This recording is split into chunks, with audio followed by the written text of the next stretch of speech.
In today's video, we're taking a look at some NHL trade rumors involving the Toronto Maple Leafs and some several options they could be looking at to improve their blue line. It appears as though the Pittsburgh Penguins are far from done from making moves here. We also have another award winner announced and another signing. We'll discuss all the latest news coming up next.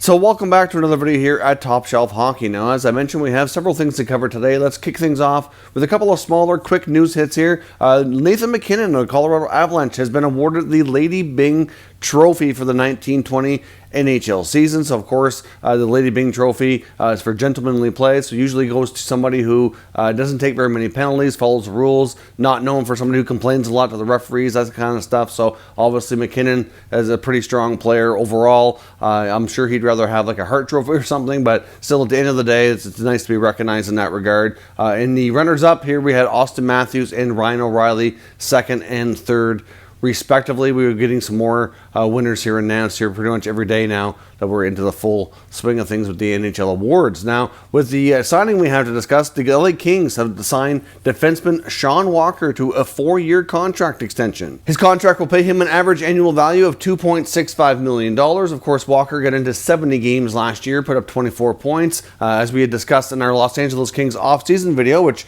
in case you're not catching out, we have a series going on here on the channel covering an off-season plan type of video for every NHL team. We're not too far along in the series. I think we got about 5 or 6 videos up as of now. But in the Kings video, we did talk about Sean Walker's contract. Likely would be coming soon because there were reports that negotiations were going well and an announcement should be coming pretty much any time. So there we have it now.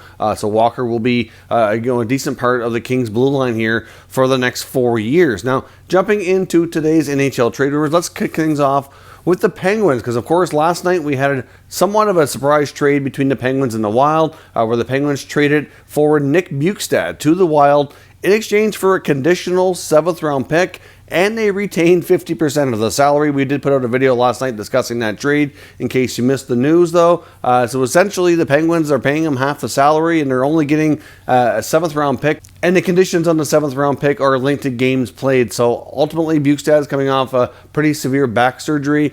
He reportedly is healthy, should be good to go next season. The Wild need help at center ice. Obviously, GM of the Wild, Bill Guerin, used to work for the Penguins, knows a lot of those players pretty well.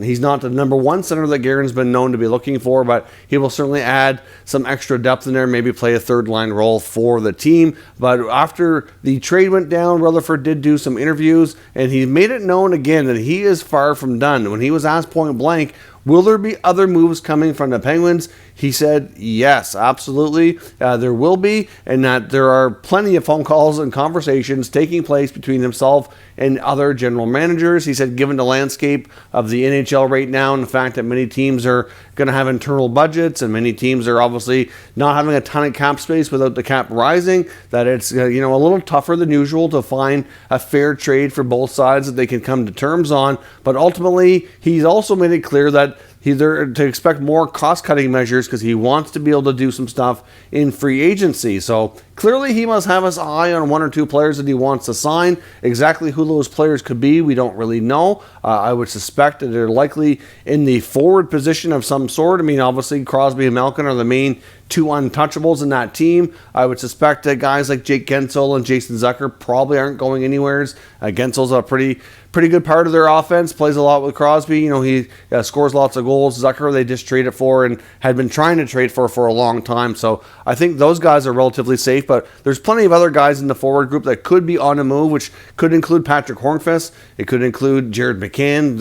His name's been out there a fair bit. Zach Aston-Reese as well, another possibility. So we could see more of those similar type trades that the Bjugstad trade did, where they only trade it for a pick and just trying to free up some room to be active in free agency. Now, of course, there's always the Matt Murray trade that's going to take place as well, but where he's a restricted free agent and doesn't have his new contract yet, that will probably be a little bit less of a salary dump than it will be. They'll be getting more back in return, probably future assets, though, because they still, again, want to have more flexibility when it comes to free agency and doing other things to change the dynamic here of the team. So no big surprise that Jim Rutherford's been busy early on. Obviously, he's already made other moves before this as well.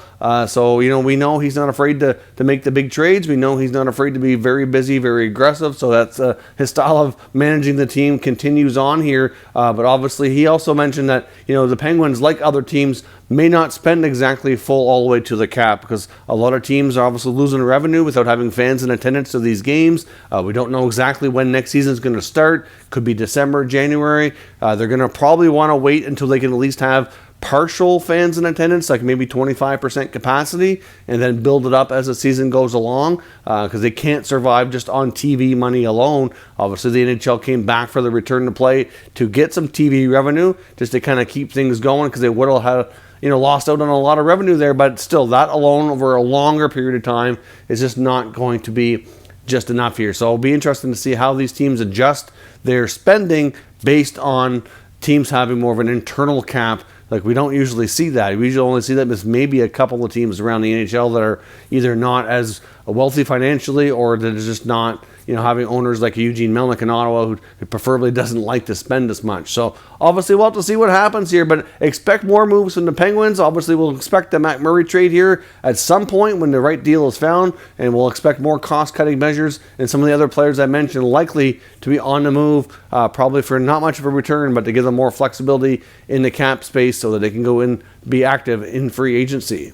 Now, as I mentioned as well, we have a couple of different articles I want to look at, which in regards to the Toronto Maple Leafs and options on the blue line. We know the Leafs are going to be active here when we get into free agency or trading. Obviously, we've had some trades so far, but we're not really into the full swing of things with the trade season. But the Leafs have no choice but to change things up on their blue line. They have a couple of guys like Barrie and Ceci not going to be returning. They need to find replacements to change the dynamic up back there as well. And Kyle Dubas has made it already clear and known that ideally, if he could find somebody else, kind of like he did with Jake Muzzin, that he would be very, very interested. And there's going to be a lot of different options out there. Now, there's one article from the Toronto Sun that kind of outlines that instead of going after a big-time right-shot defenseman in free agency like an Alex Pietrangelo, which would cost a lot of money, and it would force them to trade out a few other players to make room in the cap to bring them in, that he didn't feel that was the smartest move, that they should go after a more value of a bargain deal if they can find it. And he suggested talking to the defenseman from the provincial rival in Ottawa,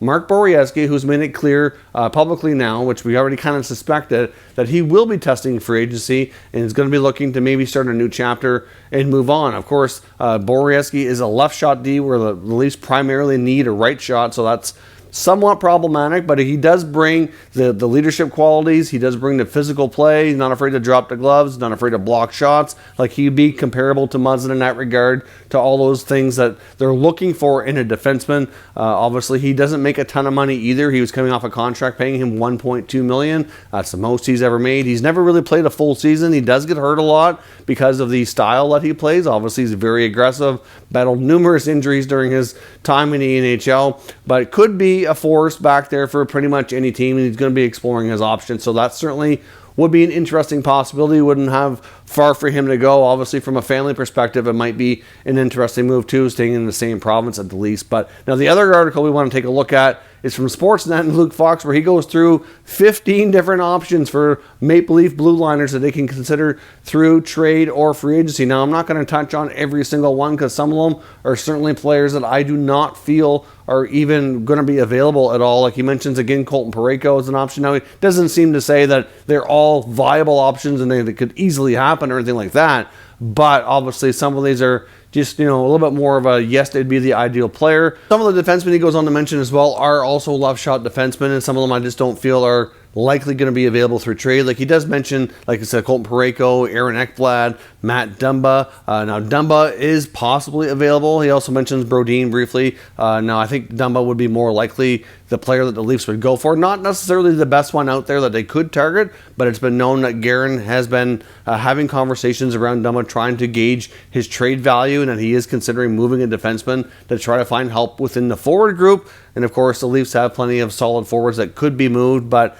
I think Guerin's going to want somebody who can play center. So I think the only way the Leafs and Wild probably hook up on a deal is if William Nylander's the one involved. And I'm not sure that Dubas is going to want to go down that kind of road at trading a Nylander for like a Dumba. I mean, it's possible, but I wouldn't think that would be preferable from the Toronto side of things. So I think a trade for Dumba from Minnesota, probably not very likely. Now, he also goes on to mention players like Brett Pesce from Carolina. Obviously, I'm not sure that the Canes would really want to move Pesce. He's got a great contract, plays a big role. But I do see Carolina maybe moving a defenseman. They have a few on the right side that could possibly be traded out. They have more than enough D back there. They could use an extra scorer in the forward group. So to some degree, that could make sense. I know Carolina, again, has had their eye on several Leaf forwards over the last year or two. But again, I'm not sure that they're going to want anybody besides like a Nylander or a Marner. And I just don't see the Leafs going down that road, but I guess you never know, but very unlikely that we're going to see a trade in that regard. Now, if Kapanen hadn't already been traded to Pittsburgh, I could see that maybe being a possibility because they've had their eye apparently on Kapanen as well as Nylander over the last year or two, and even Marner to a degree as well. Now, the article also goes on to talk about some other defensemen as well. Obviously some of these guys could be available, like a Mackenzie Weegar in Florida. That one wouldn't be too surprising. I think Florida would probably be willing to part with him. You have a David Savard in Columbus. I'm not sure that they'd want to specifically move Savard, but the blue line for the Blue Jackets is by far their area of strength. They could definitely use another forward that can be like a scorer for them in the forward group because they're certainly not offensive enough. I think they probably, again, though, would probably prefer a center iceman. So again, unless you're talking Nylander, who can play center, but I still think Nylander's a better winger myself. But out of all the guys that they would probably prefer, and you're not going to trade Nylander for Savard. That's not a deal you're going to see. So unless the Columbus Blue Jackets would be willing to settle for like a Janssen or a Kerfoot, I mean, maybe that deal could happen. And Savard, would be a pretty decent right shot defenseman who could certainly help the Leafs as well. So that's a possibility, I guess. He also goes on to talk about Rasmus Ristolainen. Ristolainen, again, I'm not sure he'd be a great fit there. A division rival, so, less likely to see a trade. It also seems like Ralph Kruger in Buffalo is a pretty good Ristolainen fan. Talked him up quite a bit. So I do think, even though there was a lot of talk about Ristolainen in the past, I don't see him being very likely to be traded as of right now. It also references Troy Stecher in Vancouver, who's a pending restricted free agent, and it is certainly debatable whether or not he returns. Of course, in Vancouver, you've also got Chris Tanev, who's going to be an unrestricted free agent. Not sure Tanev is really the answer, but you know what? You've seen how well he played with Quinn Hughes this year. I know the Canucks are interested in keeping Tanev. I could see them maybe considering that for the right price, but again, certainly up for debate, and it's going to depend if he actually hits free agency, if he doesn't get that contract from the Vancouver Canucks. Now, they also talks about the Coyotes defenseman Nick Chalmerson. Now, Chalmerson would be a good fit. Arizona clearly looking to cut some salary. His name's been out there. Doesn't have too long left on his contract, but again, he can play the right side. He's known to play both sides on defense, but he is a left shot. So where they have a lot of other left shot D already, I don't know if that would be something they want to consider. But clearly, there's all kinds of guys out there. I still think the best one for the Leafs to go after personally would be Josh Manson. I think he fits the exact needs what they're looking for on the right side. Great contract. The Ducks could certainly use another young forward in their system over there. They do have some good ones already, but clearly that's the area that they're trying to build upon.